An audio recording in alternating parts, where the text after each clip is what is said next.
All right, welcome back to the program. It's 5 minutes past 7 a.m. It's time for us to get into the political segment of this particular program here on KBC Channel 1. The show right now is People and Politics. And before I get into the program, I'm also joined in studio by Honorable Basil Robert, who is the Member of Parliament of Yatta Constituency, already in studio. Mheshimiwa, welcome to the program. Thank you very much. How is Yatta doing? Yatta, we are managing. Yeah, the situation is bad, but people are trying to manage or to live with the current situations. We know the rains did not perform very well. Yeah. The cost of living is going up, and things are not very good for common citizens. Yes. All right. And you're hopeful. Today is the 15th day. We're expecting some changes on the EPRA, at the fuel pump. And according to EPRA, they've reintroduced the fuel subsidy. Well, I think that's a reprieve for Kenyans, because ideally with the new subsidies, we expect maybe some price, the fuel price going to go down. Yes. And that could have a ripple effect in terms of the cost of living, literally going a little bit lower. And I think with that, many struggling Kenyans will have some relief in that aspect. Yes. But now the question is the sustainability. For how long will it be sustainable? Well, the only challenge we have is the dollar and Kenya shillings performance. Yes. Because when you see a weakening shilling against a dollar, and most of the things we consume, we import. So the balance of trend in Kenya is negative because we import more than we export. Yeah. And when the shilling is weak, it means as much as we want the cost of living to go down, that sounds to be a dream in pipeline, because from the look of things, dollar continuing to increase and the shilling becoming weaker and weaker, then many Kenyans will continue struggling, because you find also has a ripple effect on the market, on the global market as well. Yes, yes. Okay. Yes. All right. But you know, there was something you call cushioning factors, because if you look at other countries that are producing local commodities, you can't compare them with the countries that are dependent on imports. Because you see, if you look at our country, what we export is so little compared to the much we import. Yeah. But if you look at other countries, you find they have assemblies. Like, we can even make reference to South Africa. They have so many factories, and the production in their country is much higher than what we produce. So for those countries, regardless of what's happening in the global markets, the effect into the local domestic market in such countries is not the same as countries like Kenya. Yeah. And that is where we are saying we have to look at other ways to see how we could manage or to mitigate the current situation. Because so far, you see, that's also depends with the country finding its niche. For example, if you talk about South Africa, production, we have got so many factories. When you go to countries like Dubai, they are also known for something. So does it mean that as a Kenya, we have not found our niche yet on what to produce? You see, initially, if you look at the main economic drive in the country, it used to be agriculture. Yes, and then after agriculture, we go to tourism. But that doesn't seem to be the case today, because agriculture is not performing as it is because of external factors like climate change. So it is now the time the country should be focused on things like irrigated agriculture through diverting waters, the water flowing to the Indian Ocean, to dams. You see, Ethiopia constructed a dam, and they diverted water from River Nile to the dam. So why can't we not do the same in Kenya? Yeah, that's a big question. Yeah. That's a big question, and perhaps that should be forming part of the discussion probably during the devolution conference happening in Oloo right now. What does it mean to you before we get to the next segment? Devolution. You see, what was devolved is small water projects. Bigger water projects are still the national government. Because if you are talking of a dam costing $1 billion plus, that can't be done by county governments. That has to be done by the national government. We have the Ministry of Water, the National Irrigation Water Board. These are the bodies that are mandated to do such bigger projects. Yeah. So if we can do that, then we make our youth who are now today in border to go to the farms, and we create contract farming. We create incentives for people who are going to the farms, such that if I'm a farmer, a laborer in the farms, I know my kids are going to go to school, I know I have a health insurance, I know I have a solid agreement where I can even use agreement to borrow in the bank. These are the kind of contract farming that should be introduced in Kenya. The rest of the world, advanced economies, have done the same. So if we do that, we have a human capital. We should not be talking of exporting our labor. How can you export your labor to promote modern slavery? We should be talking of... That is brain draining our country. Yeah, this is modern slavery, basically. You know, we are talking of human trafficking. You know, many of our desperate Kenyans are being exported in form of labor to other economies. So if we can create irrigated agriculture right here in Kenya, and we get these people to the farms, trust me, the production that we are going to generate will be huge. And once you produce more for your people, you mitigate the import in terms of food commodities, and then you can also export some of the surplus to the neighboring country. We talk of Somalia, we talk of Sudan, South Sudan, we talk of Ethiopia, countries that really can't produce because of the climatic conditions. If you look at Kenya, for example, if you take a region like Northeastern, a region like Ukambani, the entire region, we have vast land, huge acreage that are not utilized. So if the proper dams can be constructed there and the water diverted to these dams, let's not do dams and they depend on rainfall, because the rain patterns have dropped. They are completely unrealistic. Yes, you can't rely on rains anymore. But once you do, you divert water from the rivers, you fill the dams, then you link, you motivate your human capital to go to the farms, to do farming. And then you initiate contract farming. You start with your people. You say, if you are talking of companies, all factories, the millers, instead of them importing food, you link them with these farmers. Local production. Yes. And they have an agreement where someone knows, before I go to the farm, this is what I'm going to sell. This is the price I'm going to sell my produce. You agree with me? That's what Kenya Kwanza is all about. Production over consumption. Well, but they need to move from rhetoric to action. We need to walk. We need to walk the talk. I see where you've gone. I support some of the ideas, but what they need to do, let's not just talk politics for the sake of politics. This is nothing to do with the politics. Action is about walking the talk. If we say we want to do this, let's do it. Mheshimiwa, yesterday the bipartisan talk had some headway yesterday in the meeting, and now it's back to you as members of parliament to entrench it, to capsulate it from all legal hurdles. What do you make of that? You know, when I was in Kenya K24, I told them the will is there from Azimio, but Kenya Kwanza, they need to be more serious. And I made a reference to the caliber of people we nominated from the team of Kenya from Azimio. We have His Excellency Kalonzo Musyoka leading the Azimio team. Why could we not pick someone like Musalia Mudavadi, someone of that level, that caliber? Because we need experience. As much as we want just to pick people, it's not about filling positions. It's not about having numbers. It's about getting people with the right qualification to sit in the negotiation. Not everyone is a negotiator. There are things to the diplomacy skills. If you lack these skills and you are put in the same negotiation table, then you don't expect much to proceed. And we don't want to have people with underlying positions, because the reason why these talks are failing is because we are picking people with underlying positions. So when you go to the discussion, instead of understanding that these are discussions for the sake of the nation, you are taking your party issues to the discussion table.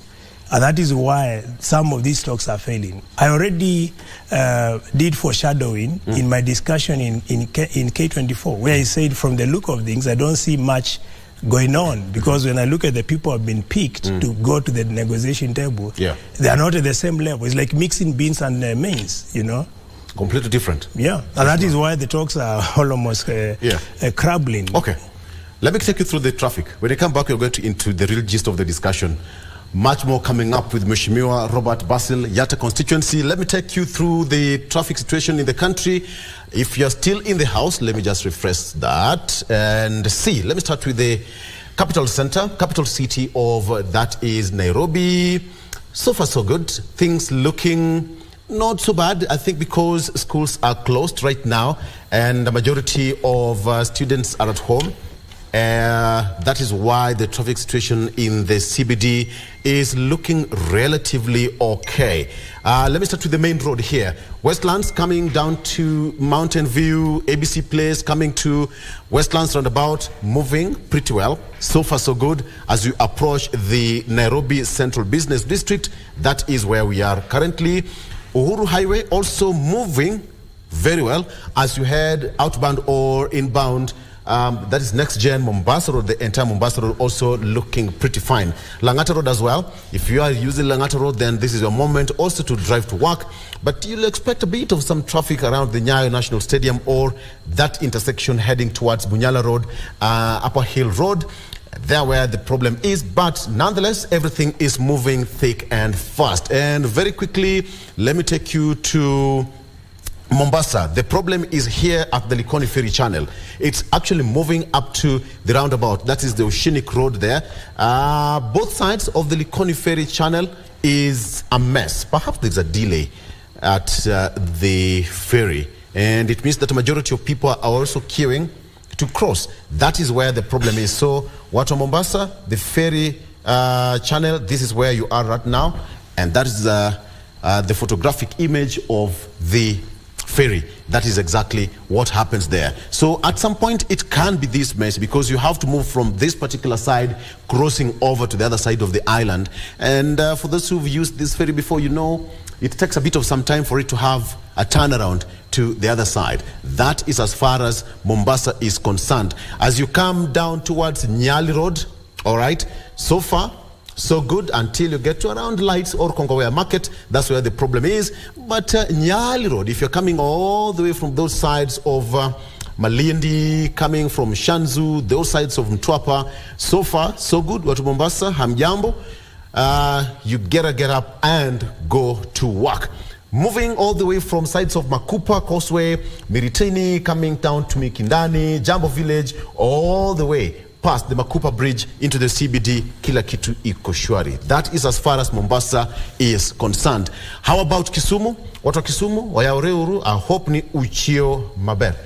That is a German language meaning I hope meamka fiti. Good morning, Kisumu. All right, so Kisumu looking so far so good. Moving all the way from Kondele, that is Kakamega Road, coming down to the CBD, so far so good. Kisumu outbound towards Ahero, iko sawa. So watu wa Kisumu, you also have to wake up and get to work. Outbound towards the airport, towards Kisiany, towards those sides of Darajambili and Masaba, Maseno University, the whole of that road looking pretty fine. And finally, today is ground zero. Traffic situation, let me just refresh that. In Eldoret town, today a lot is happening. The president, the deputy, all government officials, including governors, are converging at in Eldoret for the 8th devolution conference, being 10 years after the revolution. So far, it looks okay. It looks okay. Eldoret town, that is in Uasin Gishu, so far so good. But I can assure you that later on in the day, there's going to be a lot of traffic. Word has it that accommodation in this area is completely filled up, to an extent that a majority of some of them are going as far as Kitale to get some accommodation. And for those people who've been to Eldoret and to Kitale, you know how far it can get. But that is about devolution. Thank you so much for that. And I'll be taking a look at the local dailies. Mheshimiwa, let me take you through the front page of our local dailies here. First of all, let me just take the apology of Senator Mungatana, who is sent a message that he's been given a last-minute assignment, so he's heading to the airport to head to Eldoret for the devolution conference. So Mheshimiwa Danson Mungatana, Senator Tana River, will not be joining us here. Mheshimiwa, your apology imefika. All right. He's been here before, so we can take that. Thank you, Mheshimiwa, for alerting us. Front page of the Standard newspaper, devolution, moment of truth. That is what's on the front page of the Standard newspaper, devolution, moment of truth. Mheshimiwa Basil, we've been talking about this now. For the last 10 years, the country has been experiencing the fruits of devolution, but some hits and misses. National and county leadership converge in Eldoret to take stock of 10 years of devolved governments. The country has seen successes, failures, opportunities, and big lessons. It has also improved infrastructure, healthcare, but with a fair share of white elephant projects. A big question. The story continues in different pages therein. Still on the front page, Boma's team agrees to anchor talks in law. That is main read here. It's a fact that is affecting Kenyans, and we'll be taking a look at that with Mheshimiwa Basil in studio. What are some of the hits and misses? State of counties. One, hits: good progress, effort recorded on county level infrastructure, circulation of money, resources at the grassroots level, participation of people in governance and development. Some talk about public participation. And as per the hits, lastly, as per the newspaper, considerable progress in managing devolved health function. What would you add in these 4 pointers in terms of hits in our devolution? Worship. Well, I think one of the greatest failure or the greatest challenge of devolution is actually, I would say, slowness in terms of government disbursing funds to support devolved functions. There's also the aspect of monitoring and evaluation. It's weak in the devolved units. And that's why I would say many people would call it like it's like we devolved corruption, basically, where you find many activities or priorities within the county government don't seem to resonate with the realities and what people want to see. And that is where I bring the aspect of log frames. This is the M&E component in any program, where you sit down with the citizens. That is what they normally do through the SIPs. Once you have the SIPs, then you need to have a very comprehensive program that is costed, that has indicators, that has means of verifications, and that has timelines, you know. But you find what we have, not all of them are in that level. Because one of the challenges of devolution, if you look at the people draw, you know, majority of the people in occupying positions in devolved units, the way they are selected, the element of meritocracy doesn't seem to apply. There's a lot of handpicking of individuals, and there are also elements of nepotism, and these are the things which have also complicated the delivery of programs within the devolved units, because you need to have technocrats within devolved units to be able to drive what we want to see in politicians in devolution. Politicians should only give leadership. And again, when we talk of it's like what we have in parliament. We put minimum qualification as degree. There are people who oppose it in the courts. So if you don't put minimum thresholds in terms of what the caliber of people you want, because for you to put out minimum qualifications, you also need to look at what are the terms of reference. What are these people supposed to do? If you are making laws, or performing oversight, doing a representation, there's a minimum qualifications. But many activists tend to run to courts to stop these kind of requirements. And this is something which is affecting not only in devolution alone, also even the national government. But so, in terms of the hits so far, Yatta is perhaps, what are some of the fruits of devolution can you see in your constituency? Well, I would talk of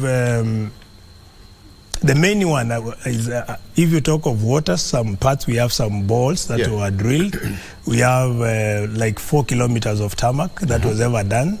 And you can imagine, as I was mentioning a while back, that some areas have been marginalized when it comes to infrastructure. For example, if you come to Yatta, the only thing we have enjoyed since independence is only 4 kilometers of tarmac, apart from the highways. Only highways and the 4 kilometers of tarmac that was done by. That is so serious. By devolution. That is so serious. You know? And we pay taxes. I remember we pay taxes every day. My citizens are paying taxes, and this happens because our people do not respect the Constitution. So if you go to Article 10 of our Constitution, it's clear about equity when it comes to distribution of resources. But what we are seeing in our country, most of delivery of services are skewed to where the center of authority comes from. And this started from 1963 up to date. If the president comes from this region and the deputy comes from this region, many services seems to go there. But when we are doing budget, we do for the nation. For example, if I ask you a good question, Uhuru Ruto, they did 10,000 kilometers of tarmac across the country. Where were these 10,000 kilometers? In Ukambani, the entire Ukambani, combining Kitui, combining Makueni, combining Machakos, we don't have more than 300 kilometers. Those are 3 counties. We have less than 300 kilometers. Is that backed up by records?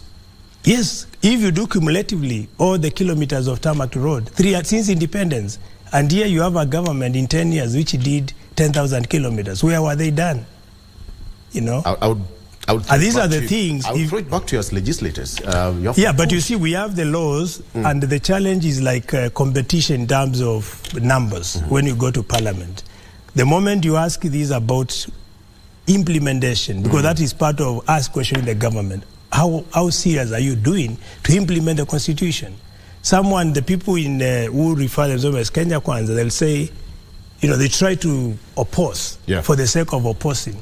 When they don't understand, what we are saying is equity. And if we do equity in terms of delivery of services, Kenya will be in the right path to development. You cannot, is the way President Obama said, the former president of the United States, you can't have a team where chance to play is given to half of the team. He also made the reference where a child in Central has higher chances of reaching the 50th birthday compared to a child in Northeastern. This is a kind of disparity that needs to be breached. We don't want to see a situation whereby some areas are more developed than others. And that was also the reason why devolution was coined. The devolution agenda was to bring equity in service delivery. But what we are seeing is not that way. Resources are given, but sometimes there's a heavy wage bill. So the most of the money goes to pay salaries, you know, and very little is left for development. If you look at CDF, I would say CDF is the only success story we have in the country. Because through CDF, which was initiated in 2003 by the late former president, Mwai Kibaki, Kenya was able to have some equity when it came to education infrastructure. There is no single constituency where you don't see a CDF project. And that's why Kibaki used constituency as a measure or standard measure of development. When you look at devolution, we are talking of billions of shillings that have been pumped. But most of this money, you can't see a lot from the money because of misplaced priorities. You know, you do a project, yes, it's a project, but it's not a priority in terms of empowering the people, unlocking the economic potential of the people. It's just a project for the sake of the project. Or where you do a project because it's easy to give you some money. These are what we refer as cash cows, and the white elephant projects. We have seen inflated commodities where a chair is going for 1.2 million Kenya shillings and things like this. If there was a clear way in terms of how to restructure the priorities of different counties and having right measures to mitigate graft, perhaps devolution could have brought a lot of sense. But so far, we can only talk of billions that have been poured through devolved units, but very little to show. All right. The point is here, anytime you sit as members of parliament or leadership from the other side, Eastern region, what are some of the priorities that you put forward to your respective governors from the three counties? Well, that's a good question. Based on what you've said in Yatta, I don't think we have ever had a meeting where governors sit with the members of parliament, like the entire region, to agree on priorities for the area. And this is a gap. And we have to say that's a gap. Because, you know, when we sit all of us together, we say, of course, there is clear cut in terms of what the county is supposed to do and what the national government is supposed to do. But of course, contributing to the priorities of county government, that is a role of all leaders. And once you discuss some of these things, and that is done through the SIPs, the public participation, then you prioritize them. But as I said, if they could have a robust M&E system, that could give an indication where you have a robust monitoring and evaluation system. You have dashboards to show delivery against the gaps you have. You know, a dashboard would give you, these are the priorities, these are the things, these are the people I've targeted, these are the progress of the different projects, and this is where I have gaps. You know, very few of our county governments have this kind of programs. They don't leverage on technologies, you know. If we could do that, you can also use your dashboards as a resource mobilization tool where you can approach development partners. You tell them, these are the things I wanted to do, this is the amount of money I received from the government, these are the sum of the projects which are ongoing, and in terms of the people that have reached with the programs, I'm talking of this number of women, this number of men, this number of households, you know. Once you have such kind of a dashboard that is supported by what came out from the SIPs or from the public participation exercise, then that can serve as a very solid scorecard to show you where you are going and where you have come from. I'm trying to look at the issue why most of the counties cannot develop because of low revenue collection. We all know money follow functions. It's anchored in law, but you look at the way the national government also distributes money. County X might not get the same amount of money as compared to County Y. And revenue collection from these other counties must also supplement whatever is being given by the national government. How do you think this gap can be bridged? You know, if you talk of distributing the county share based on revenue collection, then someone must be, would you call it a dream? Because you can't put all these counties the same way in scale. No. If you look at Northeastern, what is the capacity or the ability of the citizens to pay for their own revenue, to pay for the revenue? It's like you are trying to milk a cow that has already been trained. The cow cannot produce any milk. If you compare Nairobi, most of the people live in Nairobi, and majority of if you talk of factories are in Nairobi. Construction is happening, most of it in Nairobi. So you can't compare these counties and say, I'm going to distribute revenue based on how much you contribute, how much you collect. That can't work. That kind of a formula is not practical. It's more hypothetical than being practical. So what they should do is to look at the needs and the potential of the different counties. And then they should pump money where the money can be able to regenerate itself. That is what we call revolving funds. But if you do a project where that project will not generate anything, that is wastage of resources. You know, if today, for example, if you talk of Ukambani, if most of the money that was earmarked for devolution was pumped in projects that are going to regenerate money, today they would be collecting so much revenue. But if you look at the way projects have been prioritized and where money has been channeled, most of these particular projects do not generate anything. You know. But even the national government also prioritizes where. And that's the same thing with the national government. Some return. Yes, but if you pump, for example, you need to look at yourself as a country. You reevaluate yourself. You say, which are the potential areas where I should pump money? If you talk of agriculture, do we still continue talking of rain-dependent agriculture? Do we need to continue talking of fertilizers? And the fertilizer can only apply in equatorial rainforest zones. If we talk of the zones, it's only Rift Valley and some parts of Central. The rest of the country, if you talk of fertilizer, is ironical. It can't apply, you know, because how would you give someone in Ukambani fertilizer when they have no water? That's a joke. That's a joke. You know, these are the things which I'm saying. If the country, the people, the advisors, they need to do profiling and demarcate the region based on the potential of the region. For example, the best soils can be found in Ukambani and Northeastern. You have nice mangoes in Ukambani. You know, and nice mangoes. If you talk of Israel, I worked in countries which are very dry. I've worked in Iraq, a country with one river Tigray. And you can imagine that country is able to feed itself. Yes. I've worked in Lebanon, Beirut. I've worked in Syria. Dry areas. Very dry, but they're able to feed themselves. And they have one river. If you talk of Kenya, we have rivers. Every time it rains, you hear floods. You people you've benchmarked in these areas. You've gone to Israel. What we have is a lot of foreign trips and a lot of feasibility studies done for our nation, which do not translate to action. We need to move from having documents and be more practical. And to real action. And the people need to look and resonate with the reality. If the money which is pumped through devolution, also the money that goes through, how do you call it? Basically, it's devolution. Because if you talk of CDF, it only goes for education-supported programs, and there's success story in that front. But when it comes to the other angle, nothing. All right, Mheshimiwa, let's take a break and take a look at, not a break per se, but let me go through the front page of the Daily Nation. The conversation has completely gone into the deeper side. Okay, on the front page of the Daily Nation, jobs scandal. Only 2 words.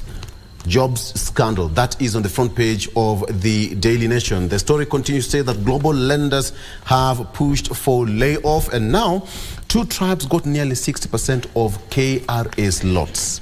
The public wage bill crossed 1 trillion shillings mark last June, eating into the nearly half of the national revenue, and the crisis will worsen due to bad hiring habits and open theft. That is on the front page of the Daily Nation. The continuous continues with audit reports reveal how state agencies routinely violate the law by employing more staff than required, adding to the wage burden. That is what we have on the front page of the Daily Nation. Very quickly, Mashogu, 26,000 teachers awaiting transfer to their home counties. And finally, MPs to pass motion on Ruto-Raila crisis talks. That is where the technical teams to frame agenda as dialogue set to resume on Monday next week. All right, let's take a break. When we come back, we are continuing with this discussion with Mheshimiwa Robert Basil in studio. Stay with us.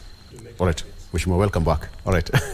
We're having back here with Mheshimiwa. Let me take you through the front page of international stories here. On the front page of the BBC. Maybe the director can pick that, okay? The front page of the BBC says that Donald Trump election probe court files criminal charges. That was updated around 25 minutes ago. Donald Trump election probe court files criminal charges. And it's continued to say that a Georgia court investigating former U.S. President Donald Trump's alleged attempt to overturn his 2020 election laws has filed criminal charges against him, though it is unclear if he has been indicted. A clerk at the Fulton County Court said that the grand jury had returned 10 indictments without specifying any of the charges in the sprawling inquiry.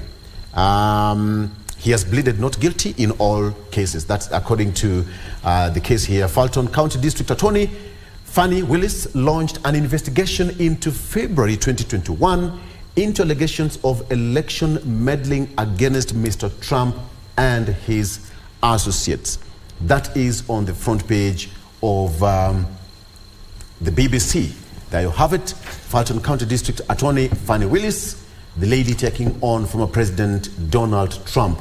Of course, there was some kind of confusion on Monday when a list of criminal charges against Mr. Trump appeared on a Fulton County website before the grand jury had even voted to return an indictment. That is on the front page of the BBC. Very quickly, all right, there you have it. On to the France 24, the same thing. Trump indicted in Georgia over 2020 presidential election interference. Donald Trump was indicted Tuesday on charges of racketeering and steering of election crimes after a sprawling 2-year probe into his efforts to overturn his 2020 defeat to Joe Biden in the U.S. state of Georgia. This is how serious it can get in some democracies. He's faced some litany of cases of late, Mheshimiwa Basil. This just explains how it's also not so easy, even across our borders, even in some of the developing countries. So we are not badly off a sedation. I mean, when you see Trump get into court each and every time. So the case, relying on laws typically used to bring down mobsters, is the fourth targeting the 77-year-old Republican this year and could lead to a watershed moment, the first televised trial of a former president in U.S. history. So the prosecutors in Atlanta, charged the Republican leader with 13 felony counts, compounding the legal threat he's facing in multiple jurisdictions as a firestorm of investigations imperils his bid for a second White House bid. So that is what is here. The front page of France 24 and the BBC almost reading the same. That is back to back. It's a tricky affair. Tunasema kwa majirani pia mambo ni kumoto. Yeah, that's what's happening in the United States. And in an advanced democracy, you expect some of these things to take place. Yeah. So, of course, as you have already read, is the first American president to be subjected to a trial. And of course, there are reasons behind that, because, you know, he wants to have a comeback. Yeah. And in the process of a comeback, of course, the Democrats feel threatened, because it might give them a very serious challenge for the re-elections. And perhaps they are trying to stop him. Yeah. That could be some of the... And interestingly, he's one of the favorite Republicans in the race. I mean, yeah, you know, there is a way, the way he appears to be a bully, political bully, if I call it. That is nature of politics, I mean. Yeah, that is what is making him a very popular person. And it is also posing a serious threat to the Democrats. And that could be one of the drive. That's is a reason why building him in a way, some of these cases are being revived and is being subjected to a trial. Yeah. But their democracy and their system of law is a bit stringent. Perhaps could be one of the impediments in his running camp next year, because they're also... Yes, of course, you see, that's a country that really follows the laws. Yeah. I lived there, and I can attest to that, where you don't even, like the way you see in our case here, the police are manning everything, even the traffic. In the US, that's not the case. You just bypass when the traffic light is red, that's it, and you cross. Yes. What you meet at the end of the month is a citation. Is a debt. Yeah. They bring a bill saying you crossed this particular traffic light in this particular area.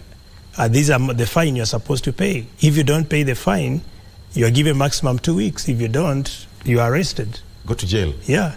But if you, and that, again, there are quite a number of other things that are working there. It's like, you'd call it a working economy, basically. Yeah. Perhaps you can bring such... Hours we are working, but there is a lot for us to maybe to you borrow can bring such a from bill in some of Parliament these. to compel Kenyans to also go that direction. I don't know whether it would pass. That can, and of course we have laws. The issue is implementation of the laws, Are you sure? and also sensitizing our people. Are you sure? There's some people who drive on the wrong side. I don't want to mention them. With strobe lights and, you know, arrests. No, but do you know the reason why some people do that? Because you find nothing is moving, and maybe you are going. No, it's not being above the law. Maybe you are going for a meeting or something, and the only way out. I'm giving an example, because now we are better off with the expressway. Before expressway, nothing was moving. Yes. If you go to Tanzania now, Dar es Salaam, they have these speed kind of tram where they are buses, speed buses, which could actually take you to any destiny within a very short period. The same is in Ethiopia, Addis Ababa. Yeah. When you come to Nairobi, apart from the expressway, assume there was no expressway, we will not be able to move. We will be using motorbikes. Either you do what you have said, use the wrong side, or use a motorbike. Because assume you are supposed to go for a people are not the same. There's a doctor who is supposed to go to perform a surgery in a certain hospital, and that's about life, saving lives. And you subject that guy to a traffic light, what are you supposed to do? Names withheld. Some people are notorious. Do you drive on the wrong side? Anyway. All right. On the front page of the Star newspaper, exposed fake papers rampant in civil service.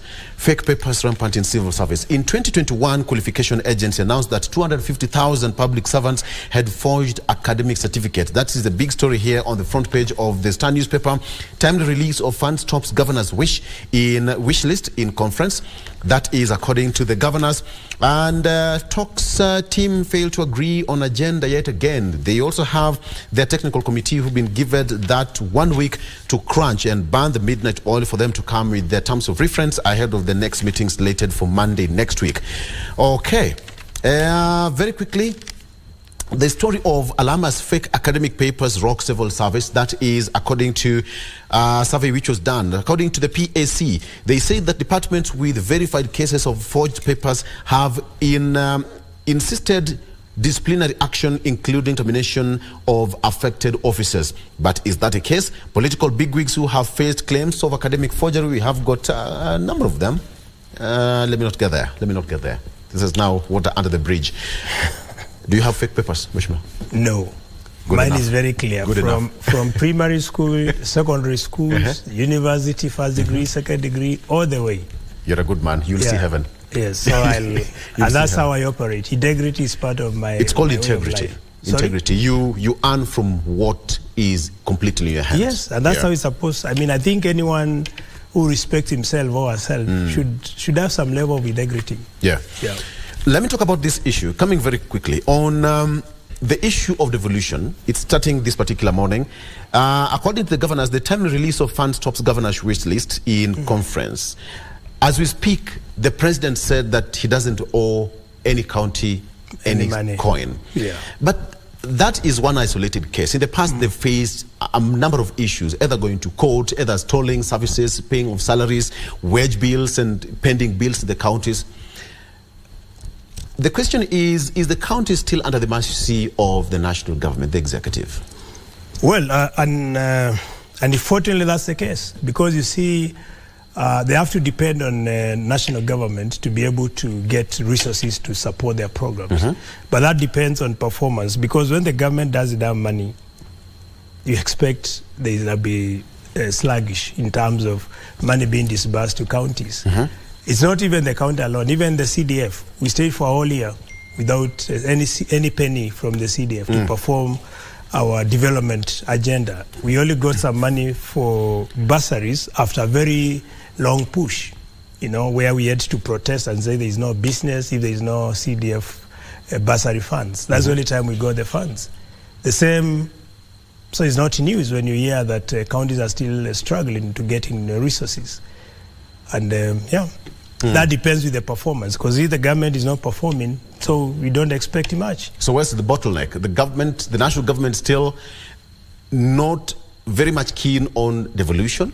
No, I will not say they are not very keen, although I don't want to serve as the advocate for the government, but I'm only looking at, you see sometimes, for example, what was going on, we don't know what happened after 2022 to the period now. Because there is the aspect of debts here, there is the other issue with the collection of resources, but then disbursement of that resources, there was some questions which could not be answered. So the issue is, what is the treasury? What's the problem in terms of disbursing the money? Because the money is being collected, but doesn't reach to the counties. And perhaps it's because it's not properly entrenched in the Constitution. Because once it is clear that this is what counties are supposed to get, then there should not be back and forth fights. So we need to streamline, to review the Constitution and make some amendments so that when funds are collected, CDF gets their money, counties get their money to implement their programs. At least if that is done, there will not be back and forth. But again, if they get resources, we should also look at a point where resources should not just be collected, distributed for projects that are not going to regenerate anything. There should be a way of, where you pump your money should be in a revolving fund. And that is the only way you can bring sustainability. You can't borrow money just to go and pay salaries. Doesn't make sense. But that's also caused the issue of policy framework that was put in place under the Constitution that both sides have to respect. That's true. There should be a clear-cut operation where the national government should respect the county, what has been put into law for county government. The county government should not look like they're begging the national government. The same applies, of course, to the CDF kitty. None of the groups should be begging the national government for the resources. But now for sustainability aspect, we need to look into when we borrow this money, because some of the money is borrowed. Do we pump the money just to pay salaries, or do we borrow the money to invest where the money can regenerate itself and bring the sustainability component? That is what we need to look into, because what's happening now, you find we have even some counties with ghost workers, where you find you're borrowing, the people who are working are not even, there is no clear way, what are they supposed to do? What are the deliverables of the people you are paying, And the ones you have this is what is adding to the heavy wage bill in the county governments. So if that can be also looked into to streamline, to ensure that the money goes to development, such that the potential of counties can be unlocked and there could be resources regenerated to support the mechanism of funding county government. But Mheshimiwa, somebody would argue that a majority of governors since devolution started 10 years ago, some of them learned on the job. That when you have issues of ghost workers, let me put it this way. Some governors got billions of shillings at one go. You wake up in the morning, the notification you have got 18 billion shillings in the account. When in real sense, you as a person, either you've been a CEO of a company, you've been a managing director, but you've never handled such money. But here, you have 20 billion shillings at your own disposal. And then now, as a governor, you must have working force in your county. Perhaps you can excuse them that we are still having a long way to have a turnaround to make devolution work for us completely and start feeling the effect of devolution, much as we have the misses associated with it. It goes with what I told you. When you look at terms of reference, it should be supported by qualifications and experience. For example, in many organizations, I would take an example like you, where you employed without looking at your experience. You can't be a news anchor without some level of experience on communication, serving in the news or something like that. But when it comes to politics, most of it is about resources. Are you able to buy your way in? Do you have money to run campaigns? Yes, and this is where the problem starts from.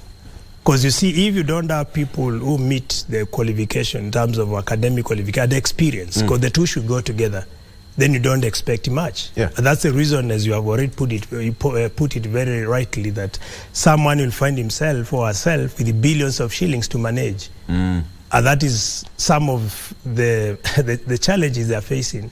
You get the money, you don't know what you are supposed to do.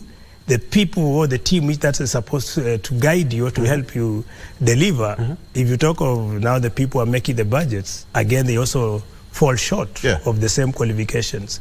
And the whole confusion starts from there. You know, from the time we started in 2013, we thought of an idea, but we never put the right mechanisms in place. And now this is the right time. This is the right time to commission an evaluation of devolution. What are the success stories of devolution? What are the failures of devolutions? And what do we need to change or to correct to make devolution work? This needs to be done because now we have 10 years after devolution started. We are now moving to the 11th year, 12th year onwards. So if we don't do that, we'll continue talking of the same story. You know? Because for you to reach certain level, if you are managing, you are talking of $10 million plus, and you have never managed such level of money. We don't expect miracles. There will be challenges for you to be able to consume these resources and channel the money to the right projects. These are some of the challenges facing now our country, and devolution is our program. All right. Mheshimiwa, I want to take a break, and we'll come back. The bipartisan talk, also having a 1-week break. They're resuming next week. It's another thorn in flesh for many Kenyans. I don't know what's going to be your take on that. Mheshimiwa Kalonzo Musyoka leading the other side of Azimio, as well as majority leader in the National Assembly. Kimani Ichung'wah also leading the other side of Kenya Kwanza. I want us to take a look at that, the terms of reference. They have also formed their technical committee to look at some of the issues and iron them out so that when they meet next week, they hit the ground running. Let's take a break. When we come back, we're still having that discussion with Mheshimiwa Robert Basil. Somebody's asking me, Robert Basil, that's not a Kamba name. Somebody, Robert, that's completely... You know, I took my father's first name to be my surname. So... He was a .com. He was a .com way back then. Okay, let's take a break. We'll be right back. Also a way to, you know, judging you based on the names you possess. I have a middle name of a majority of people do not know here. So sometimes you hide it for you to survive. You'll tell us the one you're given by your grandmother after the show. Yeah, this is a problem because when you have a country that is characterized by negative ethnicity, where when they are shortlisting for position, they profile you based on your names. They say this is Otieno, this is Kamau, this is this. So they say, we don't want Otieno here. They don't even look at your other qualifications. They just drop you down. So as a way to survive in such kind of an environment, you need to hide your names. Okay. You know? We'll feature white. Let's take a break. We'll be right back shortly after this. I'm back. Mheshimiwa Robert Basil, Member of Parliament, Yatta Constituency. We're having a one-on-one conversation here with him. The question I want to ask you, Mheshimiwa, now that we've moved from the issue of devolution and we'll be getting more from our reporters in US in Gishu, and even getting the report from the governors. The president is there, the deputy president there, and the entire team of the Council of Governors, as well as even members of parliament are also present to just take stock on what devolution has so far done over the past 10 years. We'll be getting more in that discussion later on, probably in the next few days, because it's going to be forming part of our discussion for the next few days as well in the country. All right. So, Parliament urged to legalize bipartisan talks committee. Now, the committee asks Azimio and Kenya Kwanza technical team to frame agenda items for consideration. That is number 1. 2, Kalonzo and Ishungwa, who are now leading the two sides in the deliberations where they are set. They have so far set grounds for engagement. They spoke yesterday and they said, according to Kimani Ishungwa, that whatever they are going to discuss is based constitutionally and is going to be all the constitutional means that is going to be steering that particular talk. The committee's next meeting has been scheduled for Monday next week. What do you make of the progress thus far, as far as this is concerned? Well, I think since we have not heard from them in terms of indicating some or giving some signs of collapse talks, I would say perhaps they are getting somewhere. Although when they say we need to legalize the talks, these are raising some eyebrows. Maybe something has happened in the discussions. And it could make us go back to the composition of the members. Because if you have some members with hardline positions, that could actually affect any meaningful negotiation. And what the team needs to understand, of course, is not about, as we said, it's not about filling positions. It's about looking at what is ailing the nation. For example, we have talked of cost of living, which is above the roof, and is top of the agenda. Yeah. You know, and it is the simple reason many people, you saw demonstrations, etc. And we don't want to go back to that level where economy is completely paralyzed. We want to have the nation moving forward. So the talk should actually supersede anything else, because the nation needs to get back to performance. So I would say from the recommendation to have it legalized, the discussions, I don't know whether they want, are we looking at a point where in future we expect to have similar kind of the same level where bipartisan talks will be like a continuous process. Because if you legalize, in principle you are saying, we expect future happenings where there will be warring issues at this team and the other team, and having bipartisan talks again. That's a rhetorical question I put forward to them. Yeah. Of course, perhaps by making a recommendation where technical team should sit and entrench in the law or make it illegal is an indication something is not working. Maybe in the discussions. Yeah. Because according to them, somebody would challenge the constitutionality of this talk. But did it really have to be constitutional?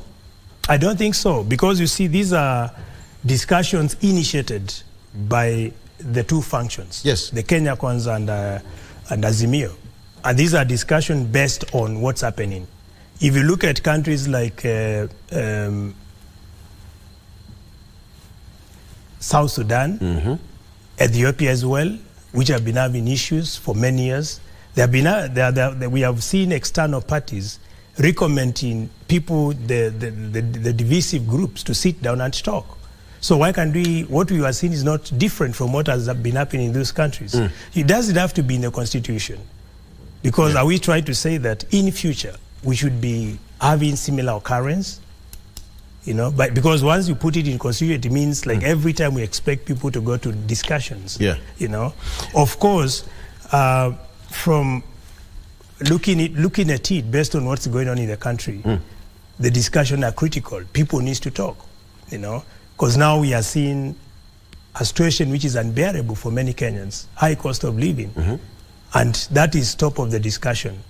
And both sides needs to accommodate this and come up with measures to be able to mitigate what is going on. Is it the same as having the discussion or the talks done either in the Senate or the National Assembly? Then if that is the reason to entrench it, then it means that there's no difference having this talk in the National Assembly or even in the Senate, because we have got members of the Senate and members of Parliament who are also part of the committee. Then should it be left to members of the National Assembly to handle it?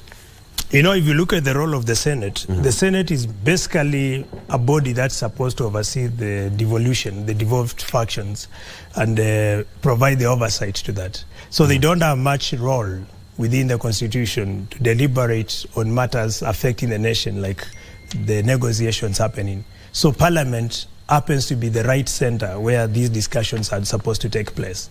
Because if you look at what is the function of a Senate, it's to oversight the county government. So when you say the discussions go to the Senate, yes, then that missed the point, because that's not their job. Their job is to oversee what's going on with the devolution. When on national matters, that is the jurisdiction of the national parliament. Yeah. How serious is this discussion? Then from your own perspective as a legislator? Me personally, I said from the word go, hardliners should not be part of that team. If you talk of the lead teams, in Azimio, as I mentioned, we have His Excellency Dr. Kalonzo Musyoka, who is a seasoned diplomat and someone with experience on negotiation. And if Kenya Kwanza could have picked someone of a similar caliber to be able to lead the Kenya Kwanza brigade in the discussion, perhaps this could yield results. But now when you have people who fall short on experience on that line, and then you have people also with hardline positions in the same discussion, then you expect a backlash, and that could be what's going on there. Yeah. So you, according to you, you're not feeling some kind of imbalance? Well, as I say, there are signals being sent, and some of the signals, something is not working. Because when you hear people recommending that we need to put it in Parliament for a motion, and we thought we are expecting to get outcome from the discussions, that could send some signs. Maybe there could be some challenges being faced in the talks. What do you think the outcome will be, based on the terms of items of consideration? Azimio had their own, Kenya Kwanza also had their own, but the technical committee is of course going to iron out and come up with their items of consideration. What would you foresee? Me, I thought, and as I say, the top of the agenda was on cost of living. So we expect some practical measures being put forward on what the government should do to manage the skyrocketing cost of commodities. That's what I thought, or I expect to see as an outcome, as one of the #1 outcomes. In addition to inclusivity, etc. We have already read in the newspaper where appointments tend to be going to certain groups. We don't want to go back to elements where we have issues of tribalism, negative ethnicity. We want our country which is inclusive, you know, because we all pay taxes, and we need to enjoy and build a very solid bond as a nation where the country is more united. Okay. Yeah. Okay, let me take you through. Based on what you're saying, the story says that the committee tasked their technical teams to frame the agenda items for consideration and review the bipartisan talks framework agreement. Of course, this is it notes that should incorporate negotiating teams, reconciliation, Wiper Party leader Kalonzo Musyoka and the National Assembly Majority Leader Kimani Ichung'wah, who are the co-chairpersons of the bipartisan talks committee, led their members exactly in the deliberations at the Bomas of Kenya yesterday, where they set the grounds for engagement.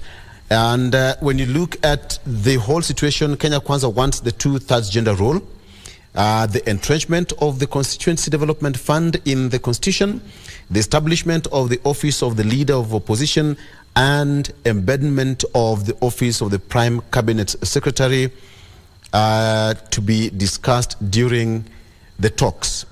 Office of the Prime Cabinet Secretary, we already have that position already, led by Salam Mudavadi. But it's not constitutional.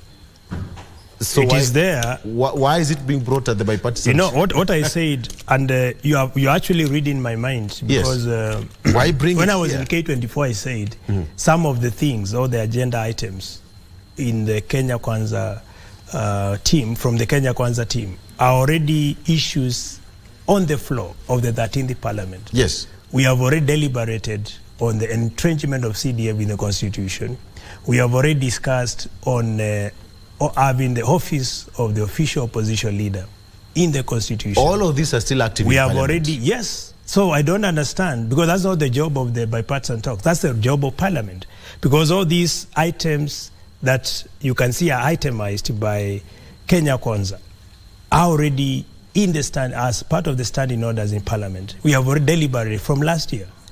So we are almost reaching to a point where the bill will be formulated, completely deliberated, and taken to the president to send it to the law. Because this is interesting. When you want to discuss the office of the Prime Cabinet Secretary and the bipartisan talks, it's completely off. I mean, and those are not issues ailing the nation. If you ask people, those who are genuinely going for the picketing, we are not talking of thugs who are in the picketing. We are talking of real demonstrators, those who went to petition the government in line with Article 37 of the Constitution. If you ask them what sent you to the streets, what will come as number one point is high cost of living. I'm unable to buy unga. If you look at, I was asking yesterday, I had a discussion with some of my friends who are parliamentarians across the two sides of political divides. And we were trying to review, for example, if you talk of a bag of maize in my constituency is retailing at 80,000 shillings. That's 90 kilogram bag of maize. A bag of beans is retailing at 15,000. If you do cumulatively, that is 23,000. Now, if you look at the wage bill for a minimum person, I mean a common Kenyan, I'll take a guard in the village. The maximum they are paid is 15,000. That is a highly paid guard in the village. And this is a breadwinner who is supposed to support a nuclear and an extended family, where you have, let's say, your nuclear family, you have your relatives, extended family, and these people are supposed to consume at a minimum at least 2 bags of maize, 1 bag of beans in a month. So they need to have 16,000 for 2 bags of maize plus 1 bag of beans at 15, which is about 41,000. So, and you are paying this person 15,000. How can that person survive? How do you expect him to survive? And these are the key ingredient that motivated people to go to the streets to say we want cost of living to be lowered. So this should be part of the discussion. Now, since the tax is here with us, how do we make sure our people survive? How do we diversify opportunities of income for our people? You know, this should be part of the discussion on the table, so that you can recommend to the government and advisory team to look into that and to come up with strategies to implement the proposal coming from the bipartisan. These are the kind of outcome we expect to come, or output to expect to come from the discussion. But if you front agenda items that are already being discussed in Parliament, it shows perhaps you don't understand why people went to the streets. I'm also questioning, I mean, the list of items from the Kenya Kwanza, they want 2,000 gender rule, which has been with us for a very long time. And it is in the Constitution. The 2,000 gender rule is already in the Constitution. In the Constitution, we have got the entrenchment of the Constituency Development Fund, which is also still active in Parliament. We have establishment of the Office of the Leader of Opposition, which is also active in Parliament. The Office of the Prime Cabinet Secretary, which is duly filled as we speak. And do you know there is no contention on those items listed by Kenya Kwanza? No one is opposing them. There is no contention even in Parliament. So far, the deliberations are smooth. No one is saying this doesn't make sense. Everyone sees there is logic to that. Okay. So I don't understand, because you only bring something for bipartisan if there are contentious issues, or if there is contention. But if there is no one opposing it, why are you bringing it to a discussion? All right. I mean, because for cost of living, you see there is an issue. Because you see for government, there were proposals. We need to review the new taxes. At the same time, government wants to raise revenue. So that's a matter that needs to be discussed. Here we need to raise money to run the government, and here we want to to see our people, particularly the parts of the bottom line or the bottom of the economic pyramid, to survive. Yeah. So that's a subject that can be deliberated on a table, on a discussion table or round table discussion, where people should say, now, this is where we are. We have a problem to raise taxes or to run our government because we need to pay debts and be able to have money to fund devolution and to fund the national government agenda. At the same time, we don't want to overtax our people or to overburden our people. So what do we do? That should be what technocrats should be discussing. And, and that can call for bipartisan. And it is a simple reason people went to streets. Come next week on Monday, we'll be having this discussion again. Once they start the discussion, the technical committee are going to iron out their issues and then come up with the issues to be discussed come next week on Monday. As we wind up, I want to give you 1 minute. What have you discussed? What have you done for the people of Yatta 1 year down the line? Well, so many things. In 1 minute? We are connecting Wi-Fi for my people. I've devolved some of the services like IDs and birth certificates in my area. I've already distributed bursaries to everyone. Now we are working on project on in terms of building the school infrastructure, etc. I've also gotten grants for my women groups. That's good. From donors. How much have you distributed, bursary? 52 million. That's good money. Yes. Total number of students receiving? 24,000. That's a good number. Yeah. Schools you are working on right now, because that's part of your mandate as... we have, like all schools need CDF projects. We have toilets that are in a very deplorable state. We have classrooms that cannot even, if you call it a classroom, you will put it in courts, because these are just structures which do not meet the minimum thresholds of classrooms. Yeah. So we have quite a number of issues, even electricity. So almost all of my villages do not have electricity, So there's a lot that needs to be done. But from the national level, one of the success things we have been able to do is to deliberate on a motion to our village managers to be remunerated. Okay. And as we speak today, the government agreed to pay all village managers 7,000 shillings. We have also been able to advocate for senior citizens to receive their dues. And recently the CS for Labor and Social Protection indicated that they have now the money to be able to remunerate senior citizens. Because you can imagine most of the people of each 70 years of age, most of them do not receive any penny. Yeah. And we are talking of people who attained 7 years from 2016 to date, 7 years down the line. I've never received anything. And what is your immediate plan for people of Yatta, your immediate moving forward?